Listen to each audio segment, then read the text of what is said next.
ప్రతి ఇనుప గడియ యేసు నామంలో విరగొట్టబడును గాక. హల్లెలూయా.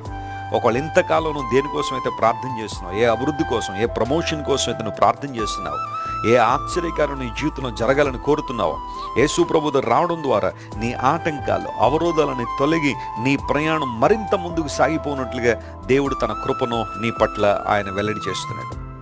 ఎంత గొప్ప దేవుడు ఆయన! ఎంతోమంది జీవితాల్లో మేలు చేసిన దేవుడు.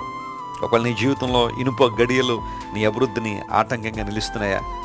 నీ జీవితంలో ఏవో ఇనుప గడియలో నీ ప్రయాణాన్ని కొనసాగనివ్వట్లేదా? నీ అభివృద్ధిని ఆపేసినాయా? దేవుని వైపు చూడు. ఆయన్ని నడిపించేవాడు, బలపరిచేవాడు, ఇత్తడి తలుపులను పగలగొట్టగలిగినవాడు. యేసు నామంలో ఉన్న శక్తి, యేసు నామంలో ఉన్న ప్రభావం అంత గొప్పది. ఆయన నామ ఉచ్చారణలోనే గొప్ప అద్భుతాలు జరుగుతున్నాయి, ఆశ్చర్యకార్యాలు జరుగుతున్నాయి. బైబిల్లో ఎంతోమంది జీవితాల్లో ఉదాహరణలు మనం తీసుకోవచ్చు. రాజమండ్రి క్రైస్ట్ వర్షిప్ సెంటర్లో